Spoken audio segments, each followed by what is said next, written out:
학계, 시민사회, 심지어 종교계까지 우리는 지나치게 과잉 정치화가 되어서 정말 편견 없는 중립적인 의견을 일하고 여겨질 만한 분들이 크게 많지 않은 점, 정권의 부침에 따라 입장이 바뀌거나 하는 그런 일들이 비일비재했던 점도 보수 진영에 큰 책임이 있다고 생각합니다. 절찬민주주의는 확립되었지만 실체 또는 민본 민주주의를 외면했다 하는 점도 빼놓을 수 없겠습니다. 법치가 훼손되고 그래서 지켜도 되고 지키지 않아도 되고 어떤 때는 엄정하게 어떤 때는 노선하게 적용하는 그런 오무졸 잣대와 일치, 중앙주도의 획일적인 자원동원 체제의 잔재가 여전히 남아있다든지, 기회균등의 구현을 상대적으로 소홀히 하고 기득권을 옹호했다든지, 표심을 의식해서 대중인기에 영합한 대정요법을 많이 내놓았다든지, 국민민복이 아니라 당리당략을 우선하고 개파 패권주의와 뺄셈 정치에 집착한다든지, 또 지역으로 보면 영남, 세대로 보면 노년층과 장년층에 편중된 엘리트 중심의 협소한 인재풀로 인해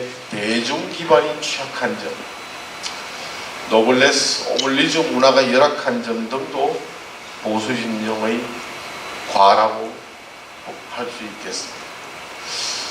이 지도는 우리나라의 경제활동 자유도가 100점을 만점으로 했을 때 선진국에 비해 평균 12점 정도 모자란다, 자유가 부족하다 하는 것을 보여주고 있고요.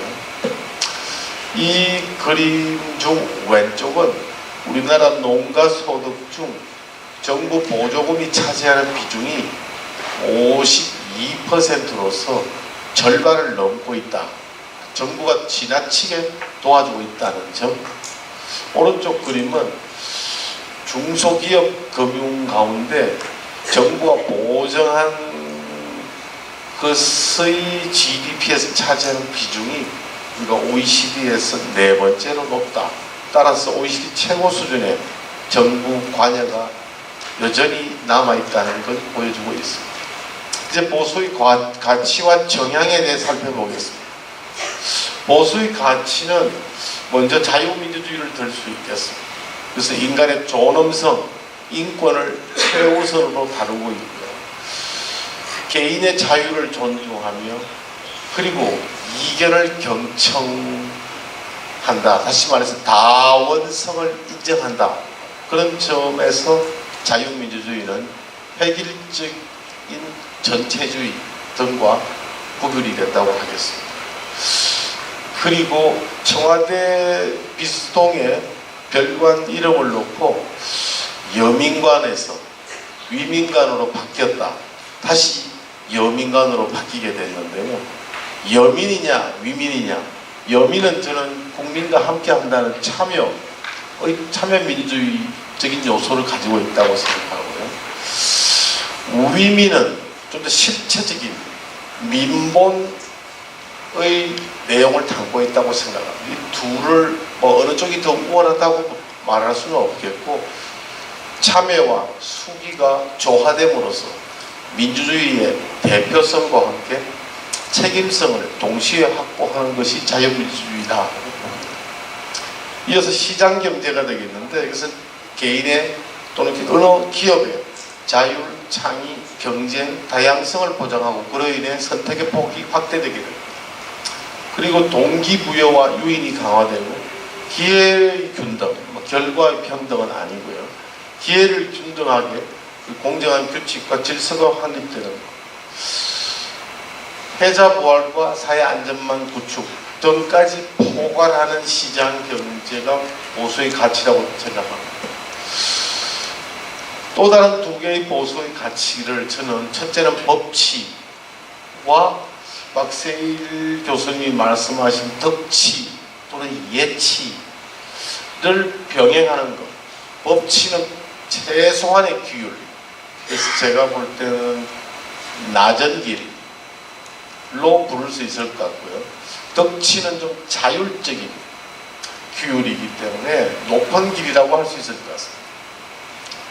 개인의 자유를 허용하되 공동체의 지속 가능성을 위해서 자유의 한계를 규율해야 돼요. 그 최소한의 한계를 강제하는 것은 법치가 되겠고요. 자율적으로 자제하는 것은 덕치 또는 예치가 되겠습니다. 덕치는 주로 상류층, 사회지도층이 지켜야 할 덕목이고 일반 국민들은 예치 정도면 괜찮을 것으로 저는 생각했습니다. 전체적으로는 지도층은 도덕적 책무, 노블레스 오블리주를 이행해야 돼요. 일반 국민들은 다 함께 신뢰, 약속, 투명성, 기부, 봉사, 나눔과 같은 사회자본이 확충돼야 되겠다 이렇게 생각했습니다. 마지막 보수의 가치는 세계주의입니다. 문호를 개방하고 배타적 또는 국수적 민족주의를 배격하며 차별을 배제하고 인류애가 함양되도록 그 지구촌 난제 해결에 솔선수범해야 되는 것이 보수의 가치라고 생각합니다. 그래서 네 가지로 자유민주주의, 시장경제, 법치와 예치, 그리고 세계주의 이 네 가지로 보수의 가치를 정리해봤습니다. 근데 보수의 정향, 보수는 어떤 식의 사고방식과 행동 양식을 가지고 있는가 정리를 네 가지로 했는데요. 그걸 요약하는 말은 수요, 필요에 대응하는 것보다는 굳이 높낮이를 따지자면 책임성 쪽에 더 무게가 있지 않나 그렇게 생각이 됩니다.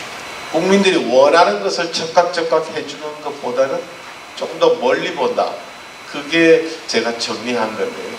첫째, 역사 또는 현실을 존중하고 거기에서 미래를 지향하는 것. 그래서 국정 연속성을 담보하는 것. 제도의 연속성을 담보하고 맥락을 이해하는 것. 좀 더 크게 멀리 보면서 지속 가능성을 중시하는 것. 이게 첫째 보수의 정향이라고 생각합니다. 과거와의 투쟁, 현실을 뒤엎는 것이 아니라 어지간하면 그걸 이어가려는 장점을 설계하려는 그런 정향을 가지고 있다고 생각합니다. 옛말에 어진 재상이 있으면 당대가 편안하고 현명한 재상이 있으면 후대까지 편안하다. 그런 말이 있습니다. 그래서 어쩌면 소탈하고 어진 사람은 당대에는 괜찮을지 몰라도 현명한 재상은 후대까지 생각해서 지금 좀 어렵더라도 절약하고 검검하고 또는 민의에 따르지 않을 수도 있다 그렇게 생각합니다. 실제로 또 보수는 포용력, 유연성, 창의와 실용의 장점이 있습니다. 이것은 우리 김영수 교수님도 오늘 작업을 하셨지만 시중 또 시무 이런 용어로 설명할 수 있을 것 같습니다. 가운데에 중심이 있는데 시대에 따라서 그 중심이 조금씩 여건의 변화에 따라 옮겨갈 수 있다. 또는 각 시대마다 미션이 좀 다르다. 율곡 선생의 말씀을 차용해서 설명을 드리자면 그런 뜻으로 볼 수 있겠습니다. 영국 보수당이 300년 넘게 이어온 비결도 유연성과 실용에 있었다고 늘 평가를 합니다. 밑에 제가 뭐 따뜻한 보수, 창조적 자본주의, 녹색 성장과 같이 한편 협력 모순처럼 보이는 단어들이지만 사실은 양자를 창조적으로 유연하게 결합했던 역사적인 사례들을 정리를 해놓은 거고요. 그리고 보수는 혁명의 가혹함과 불공정을 경계하여 점진적이고 질서 있는 변화를 선호하는 정향이 있다. 이것은 제가 지금 말씀드린 정향은 가치의 문제라기보다는 일관된 그런 어떤 행동 체계나 사고 방식이나 이런 것들을 좀 모아본 것입니다. 마지막으로 보수는 대개 애국심과 구심점을 강조하는 경향이 있습니다. 영국 디즈레일리 수상이 One Nation, 하나의 국민 이런 것을 강조한 거라든지 우리나라의 경우 또 뭐 일본의 경우 등등을 보더라도 보수 성향의 정당은 대체로 애국심을 강조하는 경향이 있습니다. 이게 조금 어떻게 보면 보수의 자유민주주의 가치하고도 좀 맥락이 다르다고 느낄 수도 있겠습니다. 이게 맥락이 다르게 가는 건 예를 들면 나치가 했던 방식으로 가게 되면 그건 자유민주주의가 아니고 전체주의로 또 갈 수도 있죠. 마지막 그럼 우파는 어떻게 해야 될 것이냐, 세 가지를 제시했습니다. 첫째는 우파 본연의 가치에 충실하자. 지금까지 우리 보수들이 해왔던 걸 보면 본연의 가치를 훼손한 경우도 꽤 있었습니다. 권위주의 통치 방식을 했다든지 대중인기에 영합하여 공동체의 지속 가능성을 약화시켰다든지 하는 그런 것들에 좀 반성을 해서 자유민주주의의 책임성과 대표성을 제고하자. 그래서 중론을 쫓는 정치공학보다 정론에 따른 정책 마케팅에 진력하자. 그리고 참여, 대중의 의견을 충실히 수렴은 하되 전문가의 관여, 검증, 중재를 활성화해야 일반 국민들이 자기와 이해관계가 없는 사안에 대해서는 합리적으로 무관심하고 이해관계가 걸린 사안에 대해서는 불합리하게 편견을 지니고 있는 이 문제점을 제어할 수 있을 것이다. 그래서 예를 들면 지금 한국은행의 금융통합위원회처럼, 금융통합위원회는 정권으로부터 독립되어 있고 정부로부터 영향력에서 벗어나 있고 임기가 보장되어 있습니다.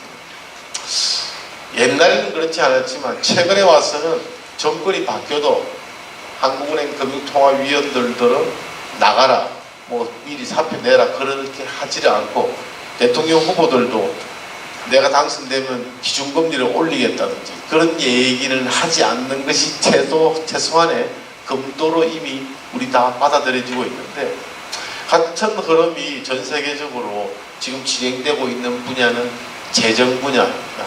전 세계적으로 80여 개 국가에서 Independent Fiscal Council, 독립재정위원회를 설치를 속속하고 있어요. 그 까닭은 잘 아시는 대로 최근 선진국들을 중심으로 해서 정부의 재정 건전성이 매우 취약해졌기 때문입니다.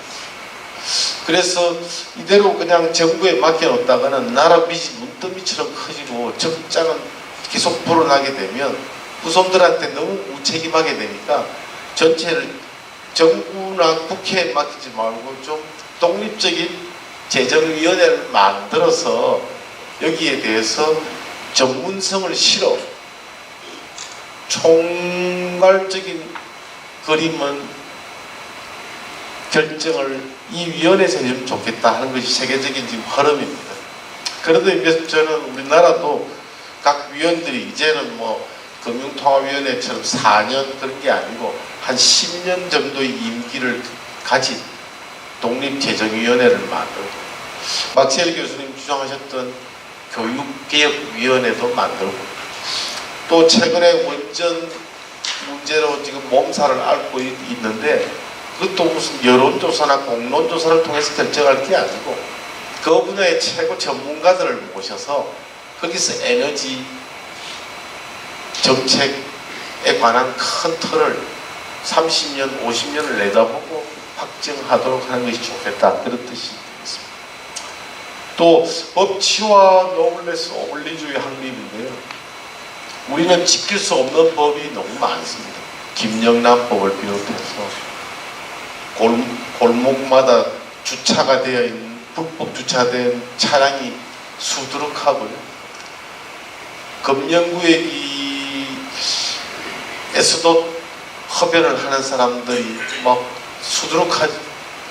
지킬 수 있도록 법을 만들고 만들어진 법은 예외 없이 지켜야만 되겠다. 독일의 사례를 들어서 죄송합니다만 2016년 독일 아마존 베스트셀러 10선 속에 1위는 해리포터고요. 2위는 민법, 노동법이 6위, 상법이 9위입니다. 처음 이 데이터를 접하면 독일의 고시 공부한 사람이 엄청나게 많나 보다. 그렇게 생각하실 수도 있지만 그게 아니고 독일 사람들은 법이 곧 생활에 체화가 되어 있기 때문에 그렇다는 거죠. 그래서 우리도 법전을 베스트셀러 되도록 하자는 뜻은 아니고요. 법은 지킬 수 있도록 만들고 만들어진 건 확실히 지키도록 하자. 이 왼쪽 그림은 최근 20년 사이에 X축은 조세 유형별 왜곡의 정도, Y축은 정부 지출의 생산성의 정도를 결합한 건데요. OECD 국가들을 폴랍해 놓은 겁니다. 우리나라가 맨 오른쪽 아래에 있습니다. 다시 말씀드리면 조세의 왜곡 정도는 가장 심해졌고 지출의 생산성 정도는 가장 낮아졌다. 왜 그렇게 됐을까? 그 변화 하나하나를 보면 보수 진영을 포함하여 진보 진영까지 무책임한 대중인기 영합 결정 때문에 이렇게 됐다 하는 걸 아실 수가 있고요. 오른쪽 그림은 EU 회원국을 대상으로 해서 X축은 실업률의 변화, Y축은 반체제 정당 지지율 변화. 여기서 반체제 정당이라면 유럽연합이라는 체제를 지지하지 않는 정당입니다. 그 정당은 유럽연합에서 탈퇴하자고 주장하는 것을 강령으로 내걸고 있는 정당들인데 이 반체제 정당의 인기도가 실업률이 높을수록 반체제 정당의 인기도가 높아진다 하는 것을 아실 수가 있는데요. 저게 이제 포퓰리즘으로 연결되고 있다는 건데 브렉시트 작년 영국에서 그 국민투표 결과 또 우리가 알 수가 있지만 결국 이런 생활 속에서의 어려움을 해결해 주지 못하면 포퓰리즘에 왜곡된 결정에 취약할 수밖에 없다 하는 것을 보여주고 있고요. 다음 그림은 왼쪽은 흐릿한 건 영국이고요. 좀 짙은 게 한국입니다. 소득 10분위 배수라 하면 최상위 10%의 소득 평균 나누기 최하위 10%의 소득 평균입니다. 영국에서는 그게 약 43배인가 그렇고요. 36배, 죄송합니다. 36배고 우리나라가 약 16배 정도 됩니다. 그러니까 영국이 우리보다 훨씬 소득 분배가 불공평하다고 볼 수 있죠. 근데 오른쪽 그림은 소득세 10분위 배율입니다. 그건 소득세를 많이 내는 10%의 세금 나누기 소득세 적게 내는 가장 적게 내는 10%의 세금을 배수로 나눈 건데요.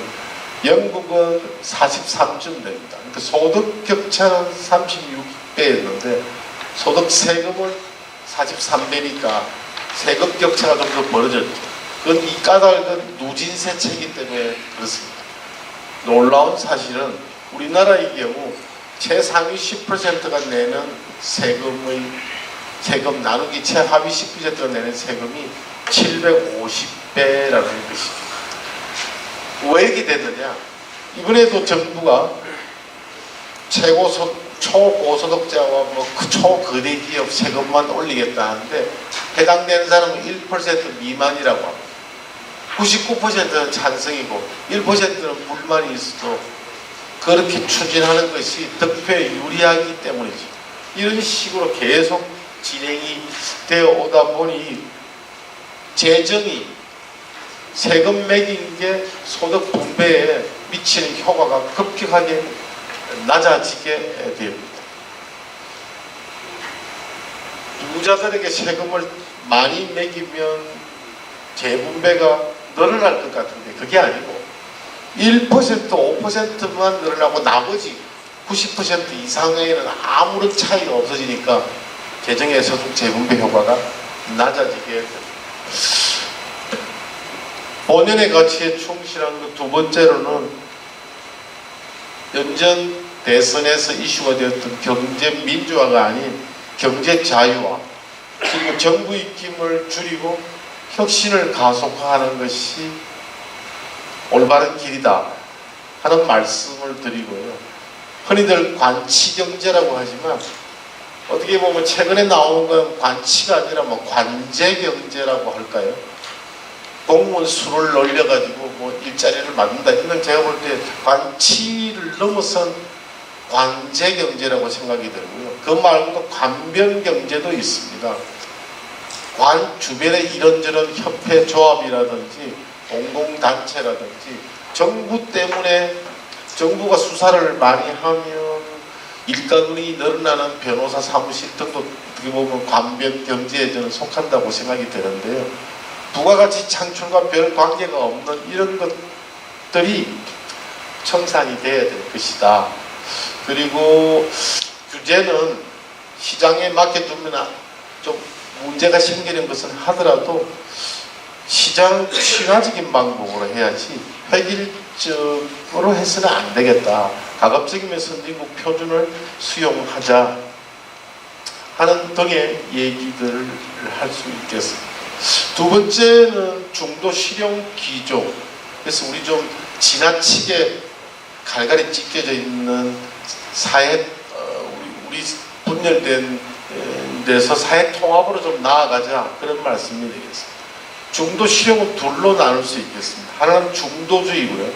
중도주의는 잘 아시는 대로 종교개혁 때 가톨릭과 개신교도의 갈등에서부터 정교가 분리될 때 그때 태동된 자유민주주의의 철학적인 기반이라고 할 수 있습니다. 독일은 1, 2차 대전 패배의 교훈으로 지금 연정을 하고 있습니다.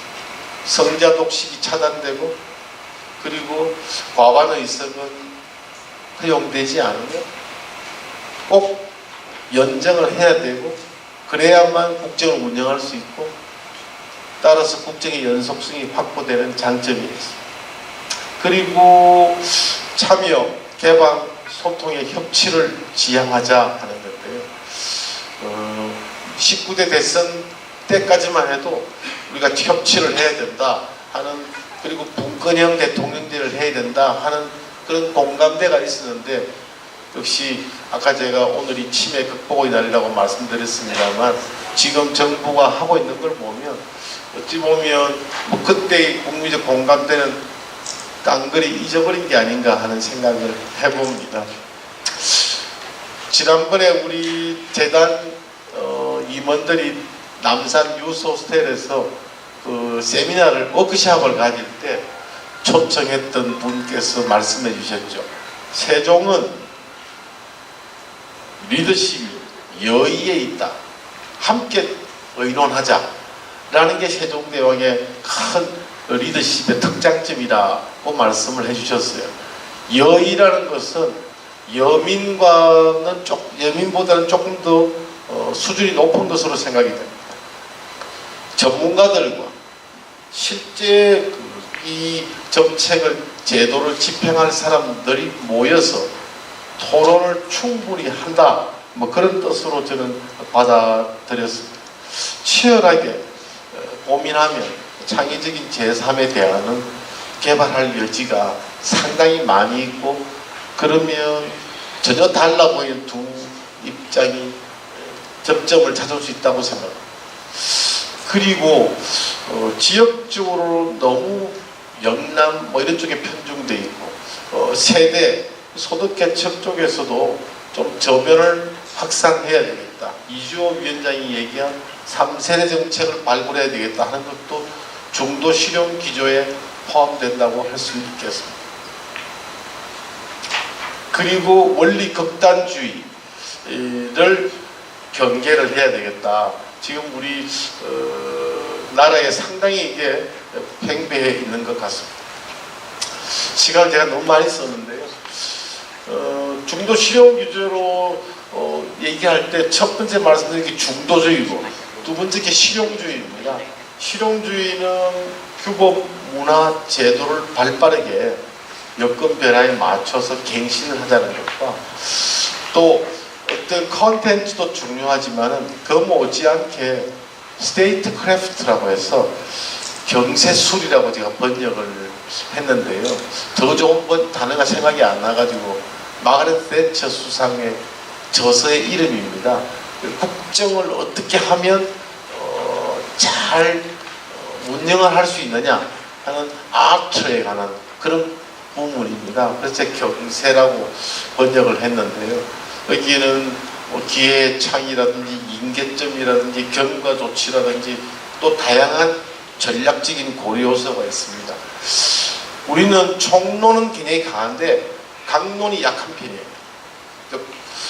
아주 명분은 앞세우는데 실제 집행할 때 들어가면 허술한 그런 면이 많이 있는데, 그게 여기에도 이어져서 경세술이 우리는 아주 약합니다. 그래서 좋은 정책인데도 난파선처럼 표류하는 경우가 허다하기 때문에 이걸 좀 많이 해야 되겠다는 거고요. 마지막으로 보수가 생활정치 그리고 현장정책 쪽에 좀 상당히 신경을 써야 되겠다. 세종대왕 예를 보면 국민정음, 농사직설, 의방유치, 자격류, 혼천이, 뭐 노비의 출산, 휴가 등등은 모두 현장에 꼭 필요한 국민들이 체감할 수 있는 그런 수요를 충족시키는 정책이었고요. 욕을 많이 먹고 있지만 제5공화국 때 야간 통금을 해제했다든지 교복을 자율화했다든지, 또는 이명박 서울시장 때 대중교통 체계를 혁신했다든지 미국 비자, 입국 비자를 면제했다든지 하는 등등의 국민들이 체감할 수 있는 것들도 큰 가치를 담은 정책 못지않게 중요하기 때문에 그런 쪽도 개발을 해야 되겠다. 마지막입니다. 지도자, 또 그뿐만 아니라 나아가면 일반 국민들도 전체적으로 좀 역량이 업그레이드 되는 것이 절실해 보입니다. 전문 정치인을 체계적으로 육성해야 되는데, 선진국의 경우를 보면 청소년 때부터 17세 때 전당대회에 가서 연설을 했다는 사람이 수상이 됐다든지 그런 경우가 굉장히 많이 있습니다. 그러니까 처음부터 나는 공익을 위해서, 국민 민복을 위하여 선공후사의 자세로 일로 매진할 자세가 되어 있다고 하는 사람들을 젊어서부터 바로 입문을 시켜서 지역에서, 일선에서 현장을 두루 경험한 뒤에 전국의 리더로 키우는 그런 과정이 필요하고요. 리더십을 함양하기 위한 이런 제가 요소들을 박세일 교수님께서 쓰신 지도자의 길 등을 참조하여 나름대로 제가 좀 변형을 만들었고요. 제가 최근에 읽어본 책에 따르면 독일에서 국민들이 뽑은 인기 있는 사람 또 알만한 사람이 아닙니다. 정직한 인물 10명 가운데 1등은 슈미트 전 수상이고요. 3등이 메르켈 현 수상이고요. 6등까지가 모두 정치인입니다. 전 국방장관 뭐 그런 식입니다. 7위가 독일 출신 전 교황 베네딕트 3세인가 하는 분이 7위예요. 교황을 지낸 분이 7위고 1위부터 6위까지는 전부 전직 또는 현직 수상 또는 장관들입니다. 그 무엇을 얘기하냐? 그 따로 설명을 안 드려도 될 것 같습니다. 지금 보수 진영은 지역적으로는 제가 볼 때 호남이라든지 뭐 그런 쪽에서 소득계층별로는 저소득층 별로 그쪽에서 좀 특히 중점적으로 사람을 내세우고 키우고 과감한 세대교체도 절실하다고 생각이 됩니다. 그런데 국민들의 의식 문화 등도 굉장히 중요하기 때문에 민주시민교육, 정당 연수 기능을 강화해야 되고 언론인들도 계시지만 우리 언론도 균형 있게 팩트 위주로 보도를 해야지 생각을 너무 많이 담은 양념을 너무 많이 친 과장 보도, 왜곡 보도가 불식되도록 하고 우리 한신재단과 같은 민간 싱크탱크도 자생력이 보강되어서 실제 진리 높은 정책을 제안하고 중립적인 영향력으로부터 중립적일 수 있도록 됐으면 좋겠다 하는 말씀을 드리고요. 제가 좋아하는 요즘 가을이라서 가을 야구 시즌인데요. 2010년 애틀랜타 브레이브스에서 은퇴한 토마스 글랩이 메이저리그 베이스볼에서 가장 퀄리티 스타트를 많이 했던, 퀄리티 스타트를 하면 6K 선발 투수가 6K 이상 던지고 3점 이내로 실점한 경우입니다. 팀 공헌도가 아주 높은 투수의 얘기입니다. 이 투수는 평균 구속이 145km입니다. 그러니까 우리나라에 오면 약간 빠른 편이지만 메이저리그에서는 아주 평범한, 어떻게 보면 딱 치기 좋은 공을 가진 그런 선수인데요. 어떻게 해서 실점을 그렇게 안 하느냐 하는 것이 궁금했죠. 기자들이 어떻게 그렇게 비결이 뭐예요? 라고 묻는데 대답이 너무나 간단하고 멋있었습니다. 밑에 적혀 있습니다. You can't measure hot with a radar gun 이렇게 돼 있는데 우리말로 해보면 스피드건에는 제 마음속에 있는 야구를 향한 열정이 안 지키잖아요. 지키지 않잖아요. 뒤집어 얘기하면 구속은 145km 밖에 안 나오지만 그 플러스 나는 딴 사람보다 야구를 향한 더 뜨거운 열정을 가지고 있다. 그 뭐냐 하면 자기는 치열하게 연구를 한다. 다음 게임에 자기가 맞닥뜨릴 타자들, 우리 팀의 내야수들의 그 수비력 뭐 그런 것까지 너무나 그냥 연구하는 게 아니고 너무너무 연구를 많이 해서 어떻게 하면 점수를 안 주는지를 자기가 터득을 했다는 거죠. 선천적인 제약 조건 이런 걸 다 후천적으로 극복했다는 뜻인데요. 내가 학생들한테 이 얘기를 하면 우리 학교 학생들은 상당히 감명을 받는 것 같은데 우리 회원님들은 무덤덤하신 것 같아요. 저는 학생들한테 이렇게 얘기하죠. 하여튼 누구든 아무리 보통 사람도 천재가 되고 역사의 이름을 남길 수 있는 잠재력은 다 갖추고 있는데 어떻게 하면 그걸 발현시킬 수 있느냐. 부단한 노력, 열정이 있으면 역사의 이름을 남길 수 있다. 그렇게 얘기하거든요. 우리 재단도 그렇게 되었으면 좋겠습니다. 감사합니다.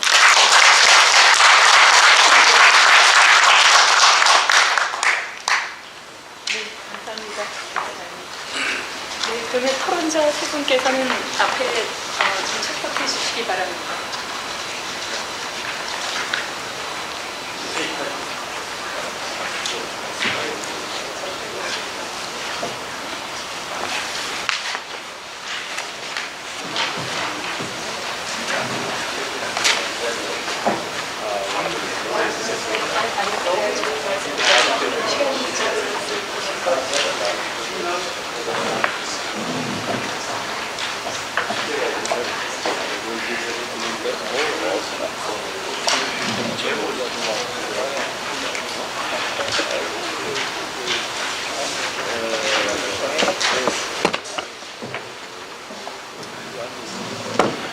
아마 여러분께서도 저 지금 발제문을 들으시면서 느끼셨겠지만 지금 너무나 방대한 내용이고 동서고금을 관통하는 철학과 가치와 그리고 또 박세일 전 이사장님의 그 이념도 함께 녹아있는 그런 발제문을 말씀해 주셨습니다. 아마 국정대학원에서 한 학기 강의를 지금 한 30분, 40분에 압축해서 해주신 것 같아요. 정말 감사드리고요. 앞으로 이거에 대해서 조금 더 공부를 해보시고 싶으신 분들은 그 발제문이 현재 발간 자료, 홈페이지 발간 자료에 지금 업로드 되어 있습니다. 그래서 나중에 돌아가셔서 다운로드 받으셔서요. 다시 한번 좀 습독하시고 음미해 보셔도 좋을 것 같습니다. 제가 사실은 영광스럽게도 박재환 이사장님하고 석사과정을 같이 공부를 했었어요. 근데 아시는지 모르겠지만 그때 별명이 공신이셨어요. 공부의 신이십니다. 정말 한국인, 외국인, 미국인을 통틀어서 정말 거의 제일 공부를 잘하던 아주 우수한 학생이셨었고요. 제가 옆에서 질투와 네, 굉장히 존경하는 분이신데 공부만 잘하시는 것이 아니라 정말 사회에서 지도자로서 노블리스 오블리제도 실천하시고 또 이렇게 저희의 좌표까지 마련을 해주셔서 정말 감사드리고 있습니다. 네, 그러면 처음 박재환 이사장님의 발제문에 대해서 여기 토론회 지금 순서대로 할까요? 김영수 교수님께서 먼저 나와 계시고 그다음에 김수환 교수님이신데요. 순서를 어떤 식으로 하는 게 그러면 김영수 영남대학교 교수님의 토론을 먼저 듣겠습니다. 네, 방금 소개받은 영남대학교 정형외과의 김영수라고 합니다. 저는 전공이 사실 조선시대 그쪽 전공인데요. 오늘 박재환 장관님께서 저를 부른 거는 조선시대쯤 얘기를 좀 비춰서 얘기해달라는 그런 말씀을 생각하는데 저도 그것까지는 생각을 못하고 그냥 조금 다른 생각을 하고 왔습니다. 일단 박재환 장관님께서 제가 참 그래서 이명박 대통령 때 박재환 장관님이 수석하고 장관하실 때 제가 청와대에서 한 3년 정도 같이 근무를 했습니다. 저는 연설비서관을 했는데요. 그래서 아마 국정 경험이 완전히 없지 않고 조금 있습니다. 그래서 그때 경험에 비추어봐서 좀 말씀을 좀 드리도록 하겠습니다. 박재환 장관님이 이제 금방 말씀하신 거는 사실 제가 하나도 반대할 게 없어요. 하나도 덧붙일 것도 없고 비판할 것도 없고 아무것도 없습니다. 금방 사회자 선생님께서 말씀하신 것처럼 굉장히 시야가 넓게 사실은 이제 여러 가지 문제들을 종합적으로 공부를 해주셨다고 생각을 합니다. 우파가 그동안에 45년, 48년 이후에 우리 대한민국을 어떻게 만들어왔고 어떤 공이 있고 다 잘할 수 없으니까 어떤 과가 있고 또 우리가 앞으로 좀 우파가 어떤 식으로 해나갈 건가, 대한민국을 어떻게 해나갈 것인가 종합적으로 말씀을 해주셨다고 생각을 하고요. 저는 거기다 조금 한 가지 문장은 더 덧붙일까 생각을 합니다. 일단 이제 우파 정부가 다시 큰 위기에 빠졌다고 하는 것은 우파 세력이 큰 위기에 빠졌다고 하는 것은 다시 공감을 가지고 있고요. 또 우파를 넘어서서 대한민국이 사실은 지금 큰 위기에 빠졌다는 것에 대해서 여기 계신 여러 선생님들뿐만 아니라 국민 전체가 동의하고 있다고 생각을 합니다. 그래서 사실은 그 우파의 어떤 실패, 과학, 공과의 문제뿐만 아니라 사실 우파의 오늘날의 어떤 문제점은 사실은 대한민국이라는 큰 틀에서 같이 봐야 될 필요가 있다. 오늘날 우리가 무슨 문제가 있는지에 대해서 그렇게 생각을 하고 있고요. 그 다음에 이제 이 위기, 오늘날 우리가 지금 우파가 직면하고 있는 이 위기, 대한민국이 직면하고 있는 위기가 아까 박재환 장관님께서도 말씀을 해주셨습니다만은 사실 좀 시간이 좀 오래된 것이라고 생각하고 오늘날 이렇게 좀 폭발되고 있다고 생각을 합니다. 너무 우리가 멀리까지 갈 필요는 없지만은 제 생각에는 87년 세대에 대해서 우리가 좀 정면적으로 한번 좀 성찰해야 될 시기가 오지 않았나 그렇게 생각을 합니다. 왜냐하면은 87년 체제가 등장하고 난 다음에 민주화에는 우리가 성공을 했는데 두 가지의 큰 문제가 생겼습니다. 일단 IMF 이후로 경제에 큰 문제가 생겼고요. 두 번째는 최근에 위기에 안보에 큰 문제가 생겼습니다.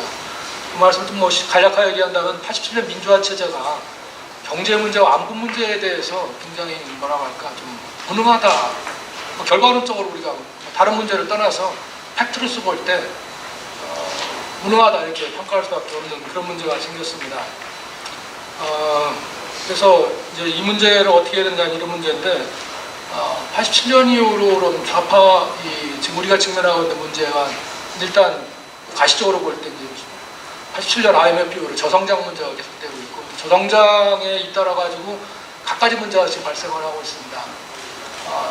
일단 저출산 문제부터 시작해서 그다음에 이제 생산성이 계속 떨어지고 있는 문제라든지 여러 가지 어떤 경제적 문제들, 청년 실업 문제라든지 사실 이런 문제는 권위주의 정부 시절에 하나도 없었습니다. 사실은 그때는 다 취업했습니다. 일자리가 너무 많이 남아서 문제였고 사실. 그러니까 출산도 뭐 아무 문제가 없었습니다. 그다음에 산업 경쟁도 아무 문제가 없었습니다. 그다음 분배도 사실 원래부터 평등했습니다. 양극화도 사실 거의 없었습니다. 근데 민주화 이후로 사실은 이런 문제가 다 지금 악화되고 있거든요. 사실은. 우리가 여러 가지 노력을 기울였지만 마찬가지입니다. 안보도 사실은 그 당시에 물론 문제가 있었습니다만은 오늘날처럼 이렇게 완전하게 무력화된 상태는 없었습니다. 그렇기 때문에 이 문제에 대해서 그동안에 사실 좌파는 뭐 제가 볼 때는 이런 현재 우리가 직면하고 현실의 문제, 경제 문제라든지 안보 문제에 있어가지고 좌파는 사실 거의 기여한 게 없습니다. 사실. 그나마 우파가 그나마 좀 어떻게 해보려고 노력을 했지만 우파도 제대로 이 문제 결국은 처리를 못했습니다. IMF 문제도 김영삼 대통령 때 사실 IMF 문제 터졌습니다. 우파 정부에서 사실 문제 터졌고요. 그 이후로 우리가 이 문제를 극복하기 위해서 시장을 존중하고 여러 가지 방치를 했지만은 저성장을 꺾지를 못했습니다. 사실. 안보 문제도 우리가 대북 문제에 대해서 현실주의적 접근을 했지만은 안보 문제를 극복할 수 있는 어떤 대안을 만들고 정책을 만들고 국민을 절대 얻지 못했습니다. 그래서 제 생각에는 오늘날 우리가 직면하고 있는 어떤 위기의 문제는 좌파 우파의 문제가 아니라고 생각합니다. 사실 대한민국 전체가 큰 문제에 부딪혔다고 저는 생각을 합니다. 그래서 이제 그러면 이제 이 문제를 어떻게 될 것인가 이제 이 문제인데요. 저는 우파가 이제 뭐 여러 가지 지난해 총선도 실패하고 올해 이제 대선에서도 실패를 하고 난 다음에 여러 가지 반성들이 많이 일어나고 있고 이건 다 좋은 계기라고 생각을 합니다. 근데 저는 이념에 문제가 있다고 생각하지는 않습니다. 왜냐하면 아까 박찬원 장관님께서 지적하신 것처럼 우파 이념은 시장경제하고 자유민주주의입니다. 이거는 세계적 보편이고 진보 인류의 미래입니다. 사실은. 그 문제에서 아무 문제가 없습니다. 제가 볼 때는. 오히려 좌파가 문제입니다. 이념에서 볼 때는. 왜냐하면 80년대 후반에 공산권이 붕괴되고 난 다음에 좌파는 경제적으로나 정치적으로 시장경제를 대체할 대안이라든지 자유민주주의를 대체할 대안이 제시를 못했습니다. 지금까지 사실은. 그 이후로는. 근데 그 이외의 분야들, 환경이라든지 여성이라든지 인권이라든지 뭐 문화라든지 이런 분야로 다 진출을 해가지고 그 분야를 장악하고 있습니다. 사실. 그 문제에 대해서는 우파가 지금 사실은 거의 취약한 상황에 있습니다. 한국이랑 한국에서요. 큰 어떤 국가를 움직여 나가고 역사의 어떤 큰 진로를 끌고 나가는 데는 우파 이념 하나도 손색이 없고 가장 그게 보편이고 진보지만은 그 외의 여타의 문제들에 대해서 우리가 우파가 제대로 대응을 못했다 이렇게 생각을 합니다. 실제로 2016년 작년 총선이 끝나고 난 다음에 유권자 조사를 이제 좀 했는데요. 그때 그 이념 지표를 보게 되면은 그 당시 지금 뭐 한국당입니다만 새누리당의 이념적인 여러 가지 이슈들을 가지고 국민 조사를 해본 거, 유권 조사를 해본 거면은 그 유권자들의 이념적 성향하고 새누리당 이념적 성향이 가장 가깝습니다. 사실. 그 문제는 유권자들이 자신이 그럼 그 보수하고 진보하고 속해서 어디에 속하느냐 이념적 지표를 주관적으로 찍었을 때 그 이념적 그 정향을 오리엔테이션을 보면은 새누리당과 가장 멉니다. 그 역설이 어떻게 발생했느냐? 그러니까 실제로 그 우파의 어떤 뭐 개별적인 정책들이라든지 그 큰 어떤 노선은 유권자들이 가장 가까이 와 있지만 가장 가까이 가 있지만은 그걸 구체적으로 유권자한테 설명을 하고 또 그걸 갖다가 당을 이끌어가고 또 표를 얻고 이런 점에 있어서는 빵점이라는 얘기입니다. 사실. 그러니까 그 얘기는 비헤이비어가 좀 문제가 있다는 거죠. 큰 이념적 노선의 문제가 있는 게 아니라 비헤이비어가 문제가 있다는 거예요. 비헤이비어라는 거는 아까 박정환 장관님도 말씀하셨습니다. 작년 저희들이 그 총선 공천 과정을 보면은 그건 이루 말할 수가 없었습니다. 사실.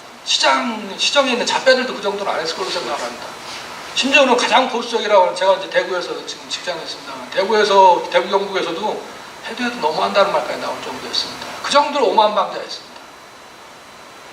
그거는 좌파냐 우파냐의 문제가 아니고 정치가로서의 기본적인 어떤 태도라든지 공인자세가 아무것도 없는 상황이었습니다. 그리고 지난 대통령 탄핵 사건 과정을 통해 봤지만은 이거를 아무리 보수파라 해도 우리가 그거를 옹호할 수가 없습니다. 대한민국이 어떻게 48년에 아무리 독재가 심했을 때도 일기 아무것도 국정의 경험이 없는 사람이 국정을 좌지우지하고 이런 일들은 없었습니다. 대한민국 역사에. 조선시대도 없었습니다. 그런 거. 너무 부끄럽고 창피한 얘기입니다. 제가. 그래서 제 생각에는 우리 우파가 아까 뭐 박전에 말씀 우파 보수는 아니지 않습니까? 오늘날 오히려 우파가 사실은 이념적으로 볼 때 인류의 보편이고 진보입니다. 제가 볼 때. 그 반대가 오히려 지금 반독이에요. 사실. 그래서 큰 방향에서는 우리가 역사의 방향으로 제대로 가고 있지만은 실제 그런 어떤 이념을 끌고 나가고 정책을 만들고 국민들을 설득하고 정책을 집행하고 이런 컬처라든지 비헤이비어에 있어서는 너무 낡았다. 너무 말이 안 된다. 제가 볼 때. 이렇게 생각을 합니다. 결국 그 얘기는 뭐냐면은 지금 소위 우파 정치가라는 사람들이 보수 이념을 이용하고 있다고 생각하는 거예요. 그거는 활용을 하는 게 아니라 그걸 가지고 자기 지금 개인의 욕망을 좀 하고 있는 거예요. 그 뒤로 사실은 대선이 끝나고 총선이 끝나고 저 개인적으로 그렇습니다만은 우파 정당이 자기 혁신하기를 바랬습니다. 근데 아직도 그 문제를 해결을 못하고 있습니다. 그 작은 문제. 어떻게 대한민국 오늘날 직면하고 있는 경제 문제라든지 이런 안보 문제 이런 위기들 이런 문제들을 어떻게 해결할 수가 있겠습니까? 그 작은 계획을 못하고. 그래서 이 문제에 대해서 좀 우리가 실제 반성을 해야 된다고 생각을 하고요. 특히 이번 대선 과정을 거치면 정치 지형이 많이 바뀌었습니다. 제가 볼 때. 제일 중요한 거는 과거에는 정치공학이 통하는 정치였습니다. 우리가 알다시피 합당도 하고 여러 가지를 해서 어떻게 국민들 좀 부어 삶을 수가 있었습니다. 지역주의도 하고 그래가지고 말이죠. 우리가 남이가 이런 식으로 다 하고 말이죠. 근데 그런 시대는 지났다고 저는 생각을 합니다. 그리고 좀 최근에 문재인 정부도 마찬가지입니다만 이념에 따라가지고 정책을 만들고 강하게 드라이브를 걸고 있고 침투력이 굉장히 높습니다. 지금 사실. 제 생각에는 내년 지방선거도 마찬가지고 앞으로 오는 선거에서 이제는 더 이상 정치공학적 생각을 해서는 안 된다. 아까 박정환 장관님도 지적하셨습니다만은 보수 본연의 가치에 충실해야 된다. 제가 볼 때. 그리고 그거에 따라서 정책을 만들어야 되고 그 정책을 국민들이 이해할 수 있는 방식으로 너무 낡은 방식이 아니고 말이죠. 그걸로 좀 국민을 설득을 해야 된다. 우리가 지난번 촛불 시위하고 태극기 시위를 같이 가봤습니다만 촛불 시위의 그 시위 진행 방식이 너무 세련됐습니다. 음악이라든지 그다음에 여러 가지 모든 문제에서 말이죠. 태극기 시위는 너무 열악해요. 그냥 소리 지르는 것밖에 없습니다. 콘텐츠가 아무리 좋아도 그걸 받아들이는 수용자 입장에서 그걸 만들어야 되거든요. 사실. 그런 세피가 없는 거죠. 지금 저기 새누리당이라든지 보수 쪽에 아까 박정환 의원님도 젊은 사람들하고 호남, 소외된 사람들을 이렇게 수용해야 된다고 했는데 그게 없는 거죠. 사실. 너무 올드 패션이에요. 그래서 하여튼 보수 본연의 자세에 충실을 일단 정치적인 변했다는 걸 우리가 확실하게 인식을 해야 되고 두 번째는 비헤이비어를 바꿔야 되고 제일 중요한 거는 이제는 그 이념을 분명하게 우리가 해야 되고 공부를 너무 안 하는 보수들이 됩니다. 보수를 무식합니다. 솔직히. 공부를 너무 안 해요. 근데 한선재단 같은 이런 재단이나 그나마 있어가지고 우리가 좀 그 지적인 어떤 장악을 받고 있습니다만은 너무 안 하고 있고 또 그 분야에 진보 쪽은 이미 2천억이나 되는 그런 돈을 들여가지고 재단을 싱크탱크를 만들고 운영을 하고 있습니다. 또 거기서 뭐가 있습니까 지금? 정책을 만들어줘도 여당 대표가 트랩트론 나라서 그거 안 하고 있습니다. 야당 대표가 하고 있는 한국당 대표가 하고 있는 그런 발언들이 뜬금없이 나오고 있어요. 안보 문제는 굉장히 중대한 문제인데도 그 문제에 공부가 없어요. 여기. 이렇게 돼서는 안 된다고 생각합니다. 그래서 뭐 다른 얘기는 필요 없고 하여튼 제 생각에 내년에 개헌 문제가 나오기 때문에 반드시 87년체 전체를 어떻게 바꿀 것인가 문제가 등장할 수밖에 없습니다.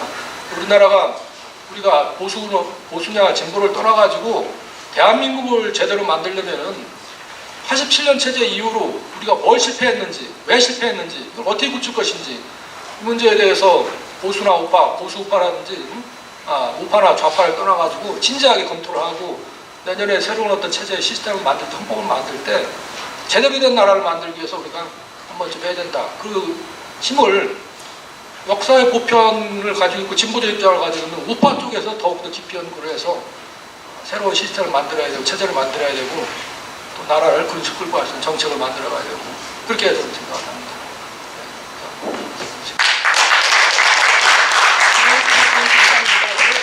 강조하시고 싶으신 면이 많으신 것 같습니다. 제가 사실은 짧게 써머리를 하려고 했는데요. 그거보다 지금 조금 늦게 도착하신 귀빈들께서 계셔서 제가 잠깐 소개 말씀 올리겠습니다. 나성민 전 새누리당 국회의원 오셨습니다. 김태익 전 외교협회장님께서 오셨습니다. 신용한 전 청년위원장께서 오셨습니다. 임종훈 전 국회 입법사무처장님 오셨습니다.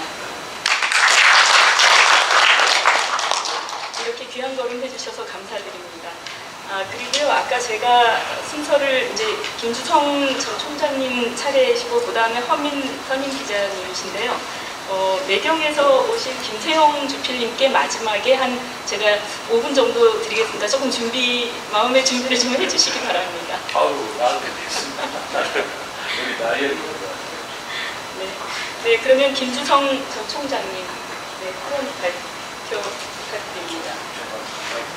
김주성입니다. 됐습니다. 네, 김주성입니다.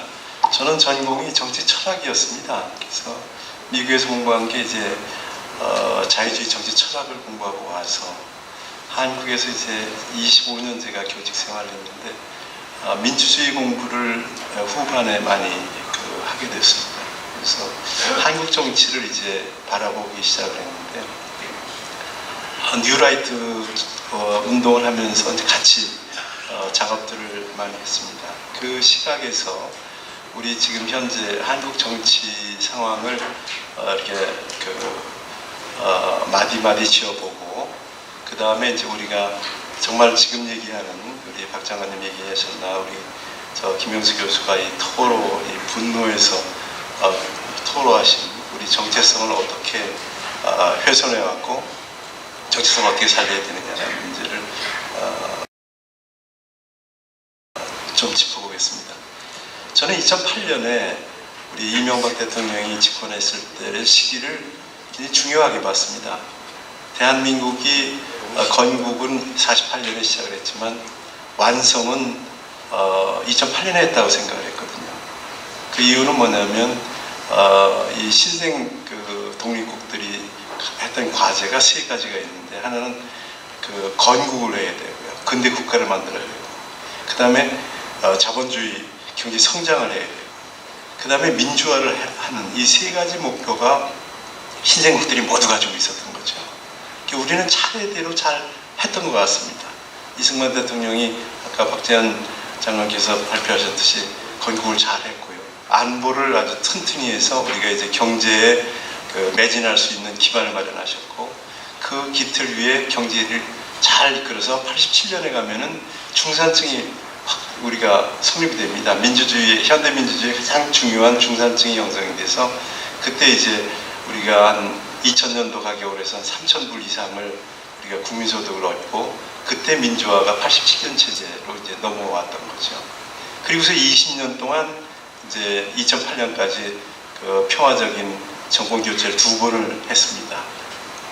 2008년에 2번 되니까 미국의 헌팅턴 교수 얘기로는 이거는 역지사지를 할 수 있기 때문에 이제 민주주의, 선거 민주주의는 완성된 것이다 라고 봐서 저는 2008년을 굉장히 중요한 시기로 보고 우리는 이제 새로 길을 가야 된다라고 해서 우리들이 그때 선진화 얘기들이 많이 일어났고 한선재단은 좀 일찍 일어났지만 선진화라는 화두가 끊임없이 일어나지 않았습니까? 그런데 그렇게 하고서 제가 우리가 이제 보수 정권 10년을 지나고 이 새로운 정권을 보고서 지금 느끼는 건 그렇습니다. 우리가 보수 정치가 실패한 거는 70년대, 80년대에 정치의식을 벗어나지 못했다, 우리 보수 쪽에서.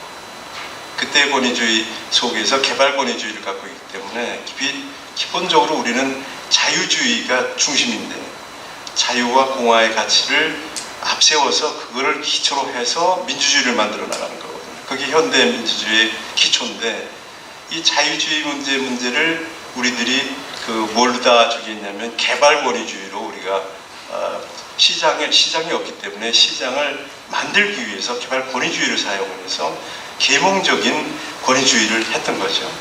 그 의식을 우리가 한나라당에서 벗어나지 못했고 청와대에서 벗어나지 못한 거다.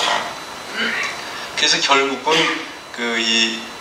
국정농단이나 이것을 실패했는데 문제는 결국은 청와대가 모든 걸 지배했던 거죠.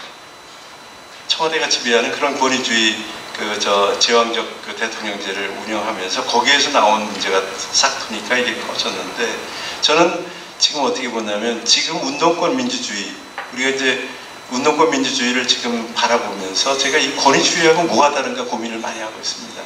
제가 보기에는 더 무서운 권위주의가 여기 숨어 있다고 생각합니다. 이번에 송영무가 이 국방장관이 수십 년간 군대에서 키워왔던 안보 철학을 갖고서 불편해가지고 문정인을 비판했더니 대통령한테 허가도 받지 않고 비서실장이 회의를 소집해가지고 저기를 하지 않습니까? 경고를 했지 않습니까? 그래놓고 한다는 게 이 사후 결재를 받았다고 그러는데 이 사후 결재라는 거는요 우리 동양에서 그러지만 선참 후결이지 않습니까? 전쟁을 앞두고서 싸웠을 때 그때 어쩔 수 없이 죽이고 후결을 받는 건데 이거는 전쟁에서 임박해서 가장 할 때 겨우 일어날 수 있는 일을 이걸 평시에 일어나고 있습니다. 이게 운동권들이 갖고 있었던 권위주의. 이 권위주의가 이 정권에 가서 제 느낌에는 그렇습니다. 우리가 한 번 더 70년대, 80년대로 넘어가야 된다. 그러니까 이 정권은 어떤 정권이냐? 이 정권도 7080의 정치의식의 한 부분인데 이 사람들은 운동권 민주주의를 하면서 운동권 민주주의 속에 숨어 있는 것이 굉장히 무서운 권위주의가 숨어 있습니다. 아시지 않습니까? 운동권들이 주로 주사파라는 거 보니까 수령론에 기초되어 있고 그때 운동할 때 이 친구들은 전부 어떻게 했습니까? 임용석이 나가면은 전부 존댓말하고 자기 위라고 떠받들고 말 한마디면 전부 밑에서 해놓고 하던 이런 훈련했던 사람들이 민주주의 틀로 들어와 있는 거죠. 아마도 이 정권은 권위주의로 다시 한번 시대를 성공시키지 못할 거라고 생각이 듭니다. 저는 그래도 그나마 성공을 해서 이 나라가 잘 됐으면 좋겠지만 민주주의라는 관점에서 바라봤을 때 이 사람들이 동원할 수 있는 이 사람들이 우리하고 다른 게 뭐냐면 민중 동원력이 굉장히 강하지 않습니까? 우리가 태극기 집회에서 후원단체들 보면 100몇 개인데 저기는 촛불 집회하면 1000개가 넘어가요. 1500개. 훨씬 더 세련되어 있고 더 즉각적으로 할 수 있는 이 동원력을 갖고 있는데 우리는 그걸 못 가지고 있지 않습니까? 우리가 아까도 김영수 교수님 말씀에 나오듯이 이 국민들은 대개 보수입니다. 그렇지만 이거는 조직되지 않은 국민들입니다. 지금 이 사람들의 민주주의, 운동권 민주주의는 조직된 이해관계를 갖고서 다수를 만드는 거죠. 그래서 오히려 조직된 이익은 소수지만 이것이 끊임없이 의원을 확장해가지고 비조직된 국민들의 마음을 휘둘리기 시작하면은 이게 다수의 힘이 돼서 이게 거대한 힘으로 일어난 거죠. 이 사람들이 얼마나 유능하냐면 정말 효선, 미선 말도 안 되는 사건 아닙니까? 이 사람들이 천안함 말도 안 되는 거 아니었습니까? 광우병 이거 말도 안 되지 않습니까? 세월호 이거 말도 안 되는 건데 이걸로 결국 뭘 만들었습니까? 이걸 받침으로 해가지고 거대한 국정농단을 만든 거죠. 말도 안 되는 거 같고 이건 실체를 국민들한테 어느 정도 보여주니까 모든 사람들이 화가 났어요. 예전건 말이 안 되기 때문에 거기서 끝났지만 이 정도의 사람들이 갖고 있는 이 부분에 대해서 우리들이 어디로 가야 되느냐 결국은 한선제들이 했던 공동체적 자유주의인데 공동체주의가 보수주의고 자유주의 우리 영국의 보수당은요 공동체주의 쪽이에요. 자유주의는 존스턴 미리 밀었던 자유주의는 자유당으로 갔다가 지금 거의 다 군소 정당화돼 버렸죠. 거기는 보수주의하고 자유주의가 구분됐지만 우리는 자유주의와 보수주의가 뭉쳐져야 되거든요. 뭉쳐져 있어. 경제적 자유주의 만들었고 그 다음에 그 안보를 기초해서 이 나라를 안정적으로 끌어가려는 가치, 우리한테 지배적인 가치를 옹호하니까 이 두 가지를 우리는 함께 가지고 가는 것이 이제 아까 말씀하셨듯이 보수라기보다도 우익이라는 표현으로 다 호소할 수 있는 길인데 이 부분에 대해서 저는 우리가 반성해야 된다는 게 이겁니다. 이 정책적인 반성을 제가 하고 싶은데요. 우리가 자유를 기초로 하는 것이 굉장히 중요하고 이걸 넘어왔어야 되는데 이걸 못 넘어온 거예요, 우리가. 왜냐하면 70~80년대 정치의식 속에 우리가 빠져 있었기 때문에. 예를 제가 들겠습니다. 교육은요, 자율성이 필요합니다. 제가 대학 총장을 해봤는데도 사실상 죽기 살기로 뛰고 있는 사람들이 물론 국립대 총장이기도 하지만 사립대 총장들이 더 날립니다. 이 사람들 그냥 놔두면요, 자기들이 무슨 수를 써든 학교를 살리려고 해요. 지금 굉장히 급격한 위기에 처해 있는데 존립을 살기 위해서. 그래서 자율성을 줘서 그래 풀어놓으면 문제가 해결되는 걸 지난 정부에서 어떻게 했냐면은 점수를 매겨가지고 국립대 사립대 똑같은 잣대를 대가지고요. 거기에서 뭐를 정책 사안을 줘가지고 정책 사업을 하게 합니다. 돈 따기 위해서 학교를 이리와저리와 형편없이 망해야 될 학교가 갑자기 점수를 따가지고 그 돈을 받아가지고 연명하고 하는 체계를 만들어놨습니다. 이거는 우파의 정책이 아닌 거거든요. 공립과 사립을 분명히 해줘야 되거든요.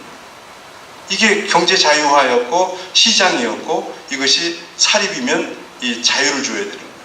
지금 유치원에서 이번에 뛰어나왔지 않습니까? 유치원은 왜 그럽니까? 국가에서 22만 원밖에 안 줍니다. 그 부모한테 줘야 되는 것도 부모한테 주지도 않고 이게 저쪽으로 흘러갑니다. 부모님이 써가지고 그걸 해야 되는데 사립 가는 아이들은 부모는 22만 원에 저기를 합치면 방과후 하면 7만 원인데 27만 원을 받습니다. 27만 원을 받았으면 이 국가에서 이거를 감사를 하려면 27만 원만 감사를 해야죠. 근데 이 사람들이 집을 짓고 투자하고 한 이 부분 모든 것까지 감사를 해가지고 범죄자를 받습니다. 그러니까 난리가 나는 거죠.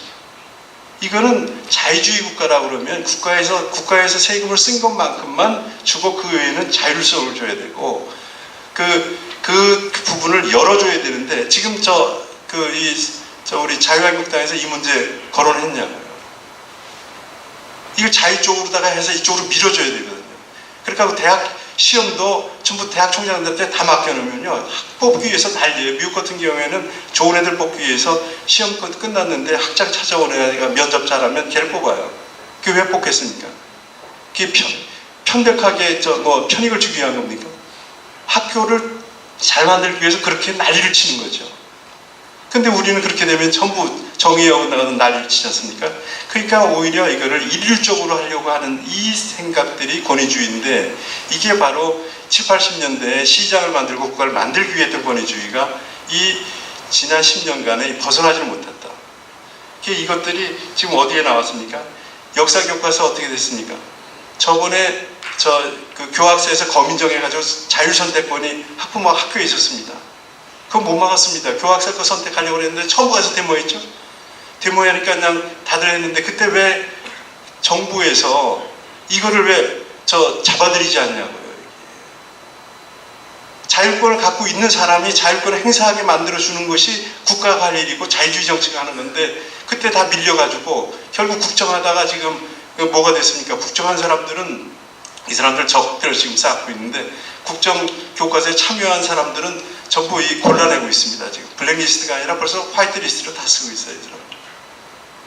저희 교원대학교에 거기에 참여했던 분이 사무국장으로 왔더니 학교에서 데모가 나고 결국 쫓겨났습니다. 다른 데로 갔습니다.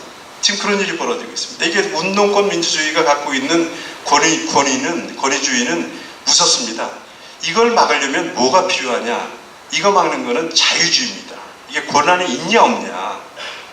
이 사람들의 권한을 지켜야 되는 거거든요. 그때 교학사 사건 때 그때 학교장의 권리가 있었다라고 해서 지키게 만들고 그걸 침해하려고 하는 사람들은 잡아놓고 했었으면 이 문제 그렇게까지 안 가도 됐던 거죠.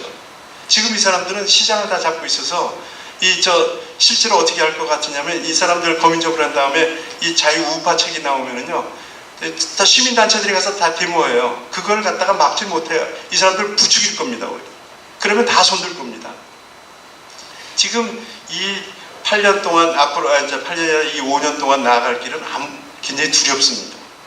이게 운동권 민주주의가 갖고 있는 무지무지한 권위주의, 어찌 보면은 독선, 이 부분들은 우리가 뭘 해결해야 되냐. 지금 우리들이 지금 얘기해야 되는 거는 뭐냐면, 우리 웰빙 정당이라고 그렇게 욕먹는 우리 저희가 자유한국당이나 이 보수 쪽의 국회의원들이 이제 투사가 돼가지고, 투사는 뭐냐면 자율권, 자유, 이거 지키는, 이걸 앞세워서 이걸로 만들어가는. 따라서 비전은 뭐냐면 권위주의가 없는 민주주의를 하자.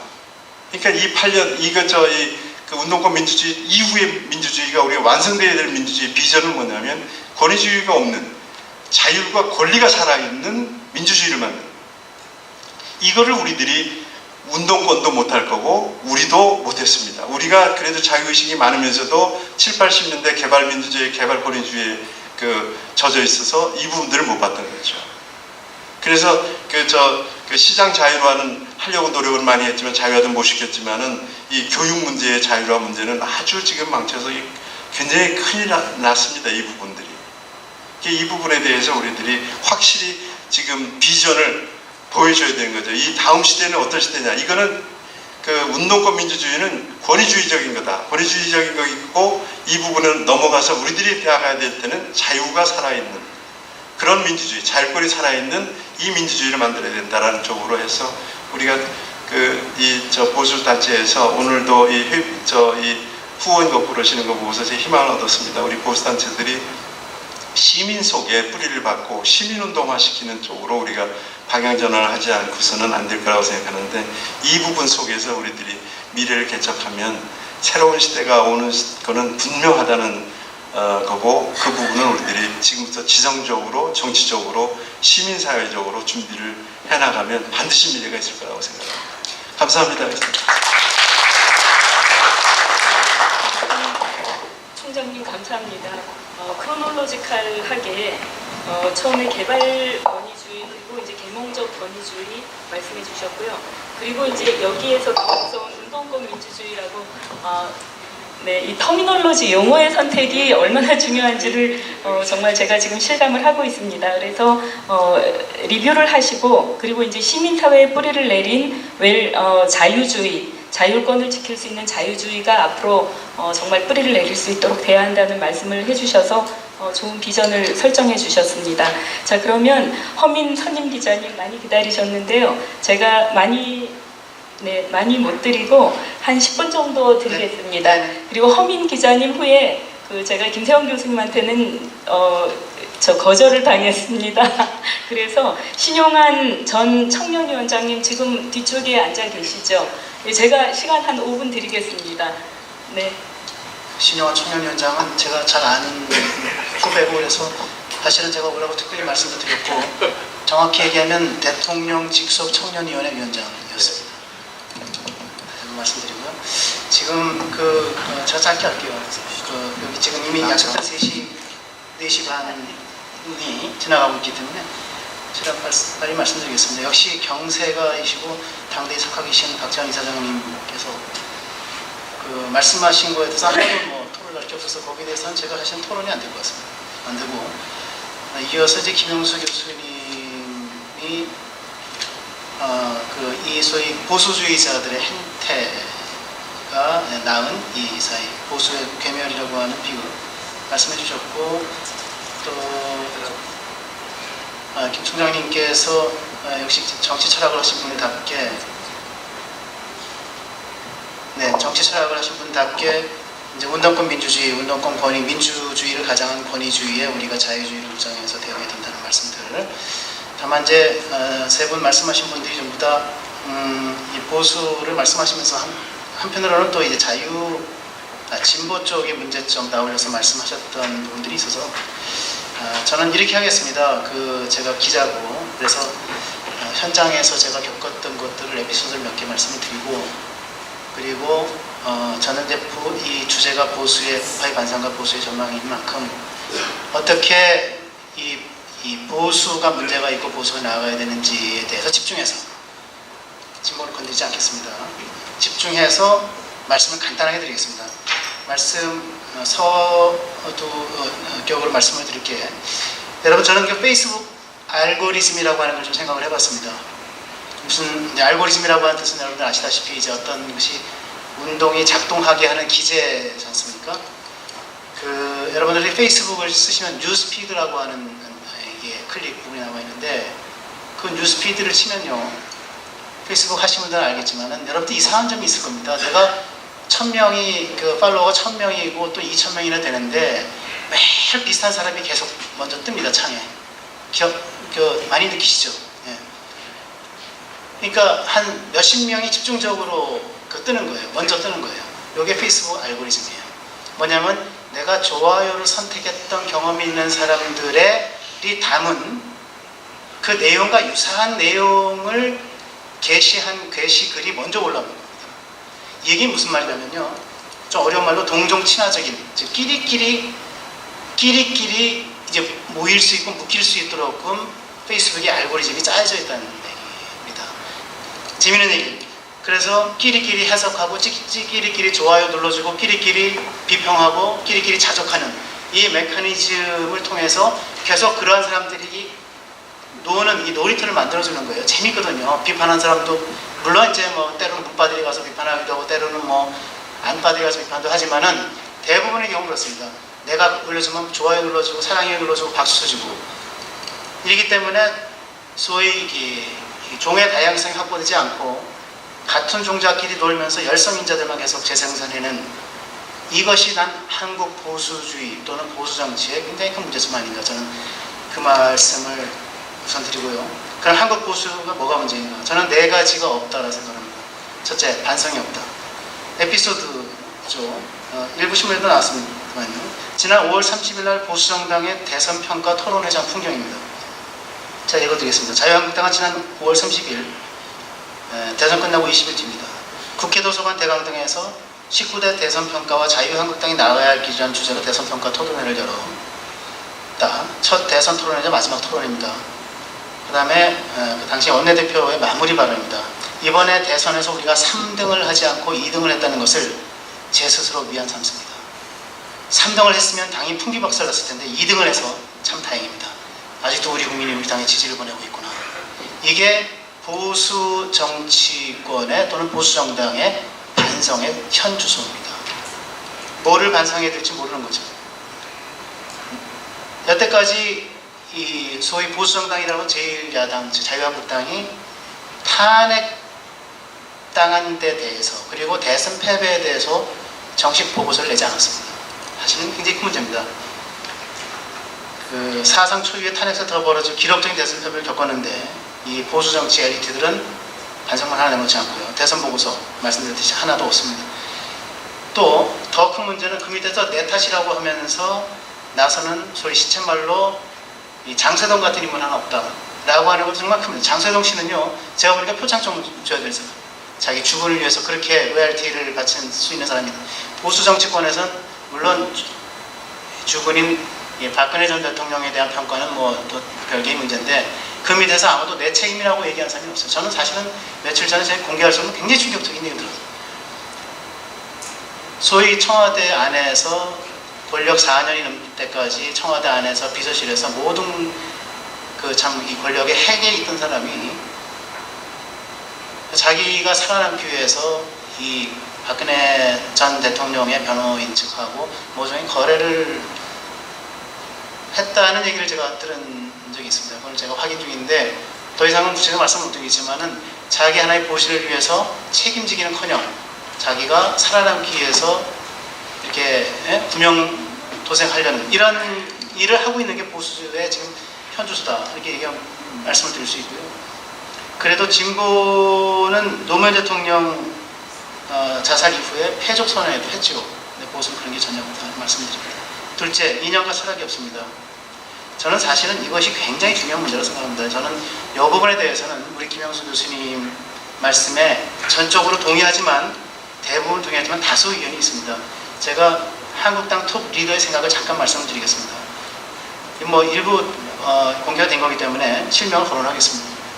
홍준표 한국당 대표가 지난 18일 쓴 글입니다. 일부 핵심 친박들의 주장과 달리 박근혜 전 대통령에 대한 출당 요구가 있었던 지난 수요일 다음 날 일부 여론조사에서 우리 당의 지지율이 대선 이후 처음으로 21%까지 올랐다. 혁신이 성공적으로 진행되고 있다는 단적인 사례로 볼 수 있다. 당 지지율은 연말에 가서는 안정적으로 25%가 될 것으로 기대한다. 이렇게만 되면 야당은 내년 지방선거에 승리할 수 있는 기반을 마련하게 된다. 이건 홍 대표의 페이스북에서 임명한 겁니다. 실제 홍 대표는 본인에게 사석에서 이렇게 얘기했습니다. 박근혜 출당 카드로 바른정당 흡수하고 혁신하는 모습 보이면 25% 회복하고 지방선거에서 대충 성과 거두고 그러면 22년 오는 차기 대선에서는 결국 양자 대결이 될 것이다 이렇게 얘기하고 있습니다. 저는 여기서 보수 하신 홍준표 대표만의 문제는 아닙니다. 그것만을 저는 뭐 이렇게 비판할 생각은 없고요. 보수 정치의 엘리트들이 갖고 있는 보수 정치의 철학, 보수 정치 이념에 대해서 저는 여태까지 정말 이렇구나라고 해서 제가 느끼고 들은 바가 없다라는 말씀을 아니면 거의 희박하다는 말씀을 드릴 수 있습니다. 원래적 의미에서의 보수의 가치는 앞서 교수님들께서 이사장님이 말씀하셨듯이 자유, 공동체, 시장경제, 법치, 개혁 같은 것이죠. 그런데 이런 것이 난 슬로건으로만 있었지 실제로는 존재하지 못했거나 굉장히 취약한 구조로 존재했다. 저는 그렇게 보는 겁니다. 예를 들어서 시장경제를 내걸었죠. 이승만 대통령, 특히 박정희 대통령 시절에 시장경제를 내걸었는데 사실상 개발 독재, 이사님 말씀하셨지만 하면서 국가주도주의가 그대로 적용이 됐거든요. 사실 국가주도주의는 시장경제와는 맞는 말이 아니죠. 경제학 원론에 없는 얘기죠.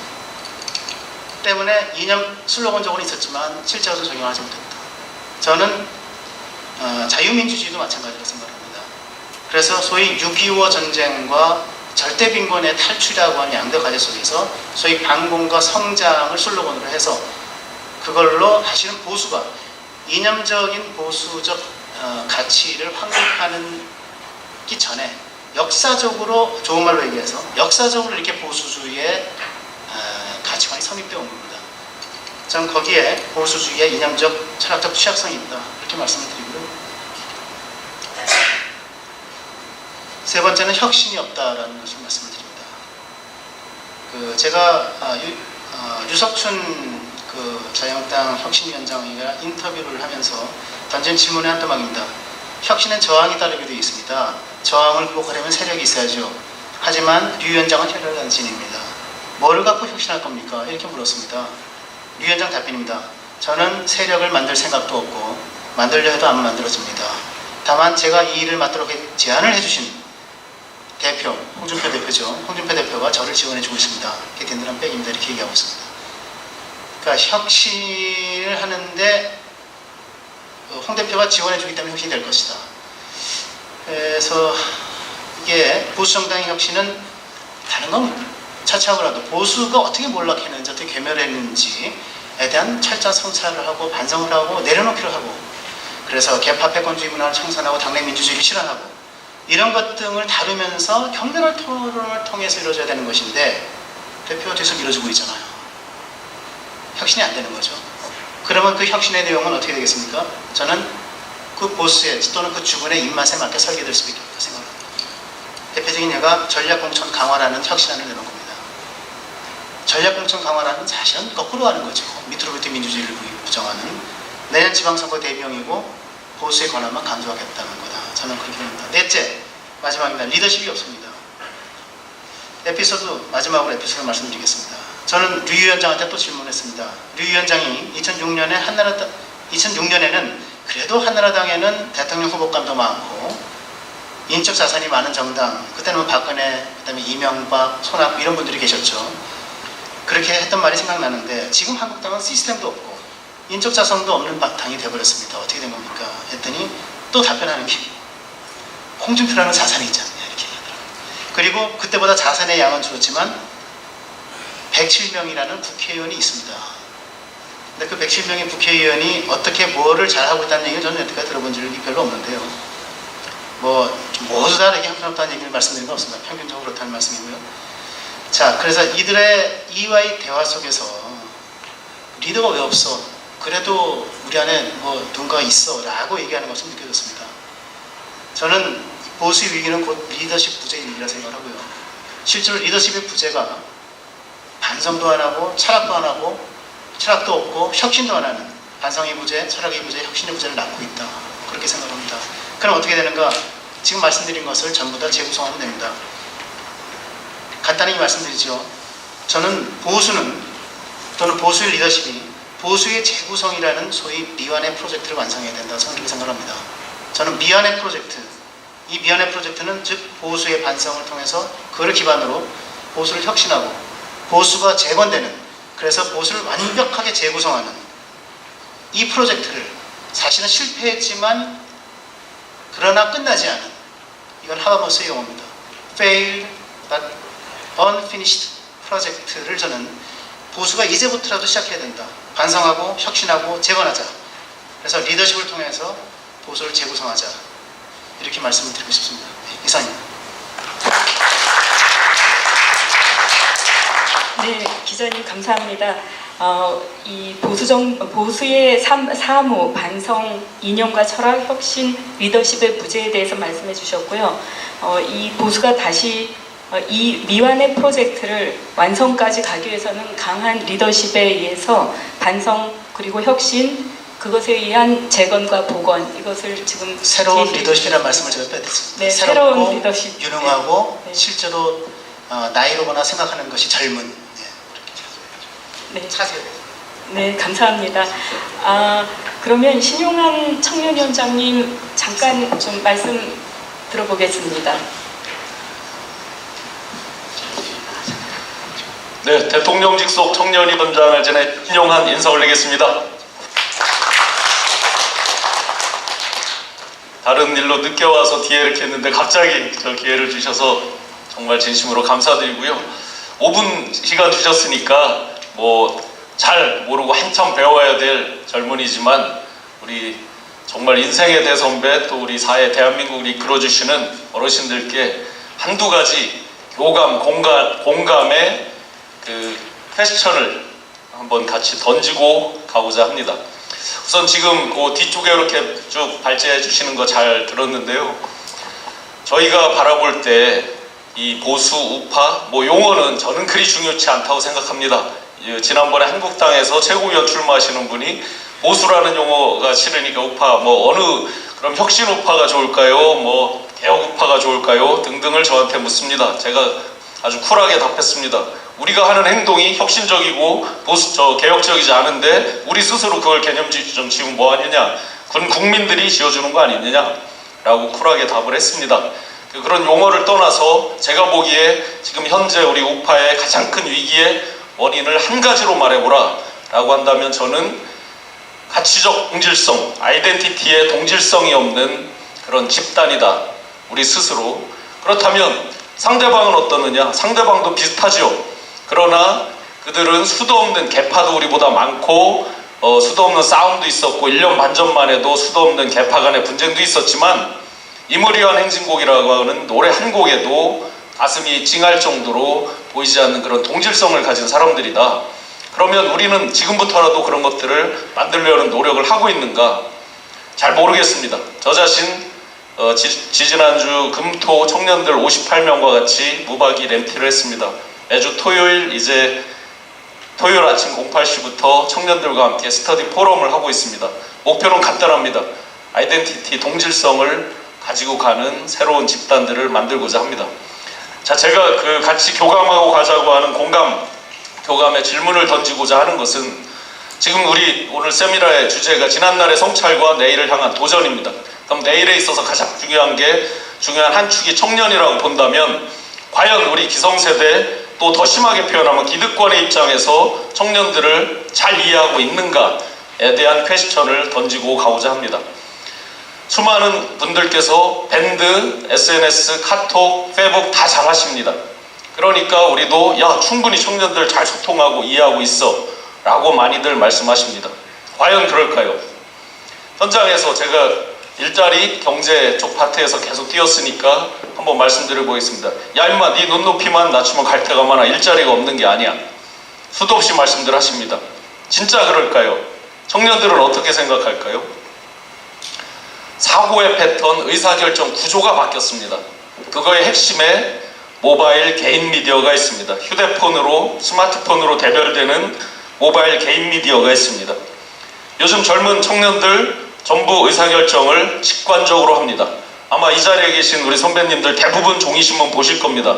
그러나 제가 접하는 웬만한 자리에 종이신문 보는 분 손들어 보라면 거의 없습니다. 저희 집도 배달만 하지 보지는 못합니다. 거의 다 모바일로 봅니다. 제가 필요한 것만 보고 제가 좋은 것만 봅니다. 직관적으로 저한테 들어오는 것만 봅니다. 저한테 필요 없는 걸 선택해서 가지 않다 보니 한번 직관적으로 마음에 들지 않거나 싫은 것은 일부러 찾아 들어갈 리가 없습니다. 그런데 저희 우파 진영에서 하는 것들이 대부분 어떻습니까? 정말 외람된 표현이지만 왜 꼰대라는 말들이 나옵니까? 그럼 한번 꼰대라는 말이 나오면 그들이 그걸 찾아서 가서 봅니까? So sexy and so hot 한 것들이 수도 없이 나옵니다. 일부러 저희 재미없는 것을 들어가 볼 일이 없죠. 그런데다가 87년 이후 전교조 이미 30년 왔습니다. 그리고 찾아가는 정보도 제가 필요한 것만 찾아가기 때문에 정보 인포메이션 자체가 왜곡이 있을 수 있습니다. 그에 따라서 결론 내리는 사고도 왜곡이 있을 수 있습니다. 그거에 대해서 아무도 집중하지 않습니다. 그렇다면 그들이 그게 이 직관적인 결정이 옳다가 아니라 옳다 그르다가 아니라 어쨌든 시대적으로 그들이 그렇게 가고 있습니다. 50대 초반 언더의 수많은 젊은 사람들도 그렇게 가고 있습니다. 그럼 그거에 맞게 우리는 직관적으로 과연 무엇을 바꾸려고 노력을 했는가? 직관 이미지죠. 자유한국당 이미지적으로 과연 우리가 바꾸는 노력이 됐습니까? 대표님, 과연 젊은 사람들한테 어필할 수 있습니까? 네, 마무리를 하겠습니다. 지난 대선 때 33.5%를 지지난 대선에 박근혜 대통령께서 얻어서 당선이 됐습니다. 현재 자유한국당 같은 경우 4.8%입니다. 한번 생각해 보십시오. 4.8이 33.5가 되려면 어느 정도로 저희가 혁명적인 노력을 해야 되느냐. 한 가지만 말씀드리겠습니다. 촛불 할 때 수많은 우파의 어르신들이 말씀합니다. 야 그거 별거 아니야. 유모차 끌고 다 놀러 나온 애들이 태반이야. 스랩바 끌고 공연 보러 온 애들이야. 거기에 핵심 답이 있습니다. 스랩바 끌고 공연 보러 놀러 오는 거 즐기는 자들이죠. 태극기나 기타 저희 우파 어떻게 했습니까? 죽자사자 했습니다. 죽자사자 하는 사람, 즐기는 사람 과연 누가 이길까요? 장기적으로 우리가 그 무시하는 코드 속에 핵심 답이 있다고 보고요. 마지막, 청년들 불쌍하니까 우리가 도와야지 라고 많이 말씀들 하십니다. 도우면 우리가 하는 모든 정책이나 비용들, 사회적 비용들이 썬크 코스트가 될 겁니다.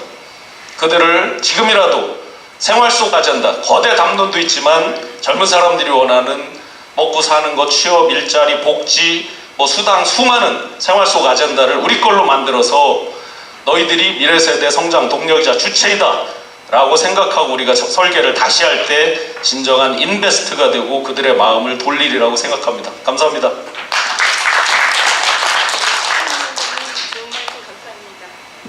네, 좋은 말씀 감사합니다. 그러면 네 분께서 토론을 해주셨는데요. 다시 저희 박재환 이사장님께 마이크를 드리고 지금까지 나온 말씀에 대한 코멘트를 좀 듣겠습니다. 그리고 나서 시간이 허락하는 한 다시 플로어에서 조금 더 질문을 받도록 하겠습니다. 네, 감사합니다. 특별히 이견을 말씀드리거나 덧붙일 얘기가 없어서 우리가 5시까지 아마 끝내야 되죠. 그래서 객석에 계신 분들 말씀을 한두 번 더 들으시면 질문이나 비판이나 그런 걸 더 들으시면 어떨까. 김세익 대표님 한 말씀 해주시죠.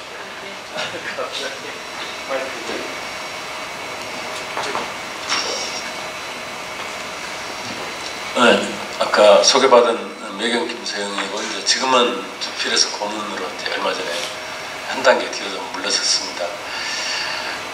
제가 한반도 선진화 재단은 이제 처음 와봤고 제가 보수니 진보니 특별히 어느 진영에서 이렇게 이제 것은 하지 않았습니다만 기본적으로 정치라는 저는 그렇게 생각합니다. 정치는 좀 교대하는 거다.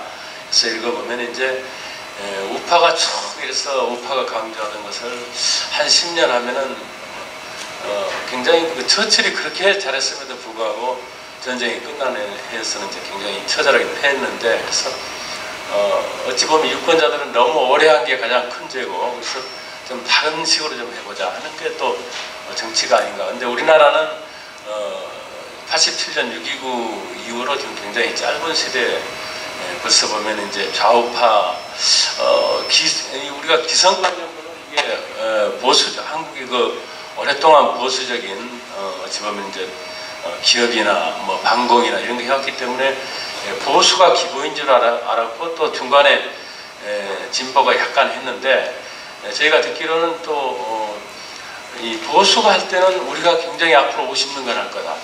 또 이번에 지금 이제 정권이 되고 나니까 한 20년 이상은 도저히 보수가 다 괴멸돼서 없다, 이런 얘기를 하는데 굉장히 성급하게들 그렇게 얘기를 하는데, 잠시 생각해 보면은 우리나라는 그 대통령제 권한이 워낙 강하기 때문에 지금 문재인 대통령 하는 것도 보면 제가 보기에는 박근혜 대통령보다 오히려 더 센 거 아닌가, 이런 생각도 듭니다. 그래서 대통령제냐 아니냐, 그래서 권력을 잡았느냐 안 잡았느냐지 어떤 이념보다는. 근데 이제 그 과정에서 진보 좌파는 굉장히 좀 진지 구축을 많이 하고 연습을 굉장히 많이 한 것 같고요.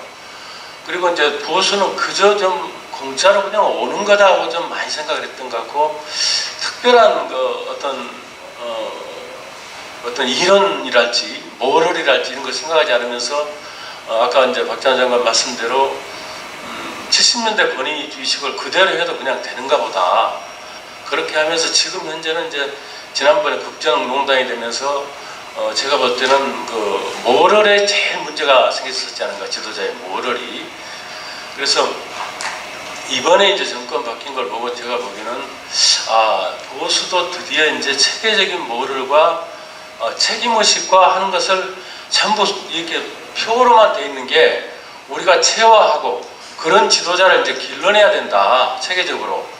저는 이제 그런 생각이 듭니다. 그리고 이제 아까도 뭐 세계적으로 양극화가 되고, 또 우리가 또 우리나라에도 이 보수가 지난 10년간 잘못해서 양극화가 된 것처럼 그렇게 얘기를 하는데, 전 세계적으로 최근에 이게 로버트 고던이라는 사람이 쓴 미국의 성장은 뭐 정말인가, 이런 책을 보면 이제 전 세계적으로 2070년대 그러니까 1975년도 이후로 전 세계 전부 다 저성장은 아주 공통적인 현상인데, 지금 우리 보수가 지나치게 내 잘못이 큰 거 아닌가, 그런 부분은 조금 이제 가려가면서 이제 그렇게 좀 해주셔야 될 것 같고, 체계적으로. 근데 지금 세계적으로 보시면은 지금 좌파 진보가 이렇게 난리치는 나라는 사실은 거의 없습니다. 거의 다 우파거든요. 그래서 이제 오히려 실용이냐 아니냐, 어떻게 하면 먹고 사느냐. 그래서 우리가 이념적으로는 보수 어떤 리더십이나 책임감이나 뭐 공동체식이나 이런 걸 하더라도 궁극적으로는 우리 한국이 가령 한국의 좌파가 미국의 우파 정도다. 한국의 굉장히 우파가, 지난번에 한 우파가 미국의 오바마보다 더 좌파일 수도 있다, 이렇게까지 얘기를 했거든요. 그래서 이제 꼭 우파 좌파가 문제가 아니고 이제 실용주의냐 비실용주의냐, 국가가 얼마나 잘 먹고 사느냐, 이제 이런 게 저는 더 돼야 되는데 한국이 굉장히 좀 잘못하고 있다, 이런 생각을 합니다만은 그래도 이제 기본적으로 이번에 한번 바닥을 치는 대괴멸을 보면서 이제는 정말로 이념적으로 도덕적으로 책임감을 갖는 그런 지도자들, 젊은 지도자들, 영국의 지난번에 토니 블레어랄지 캐머런이랄지 이런 지도자들 책임적으로 길러내야 되고, 지도자가 없다고 하는데 인기 올라가면 금방 다 지도자가 되는 겁니다. 사실은 안 그렇습니까?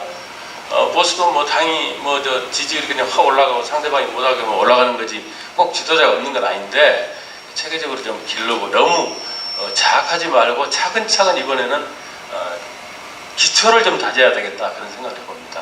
감사합니다.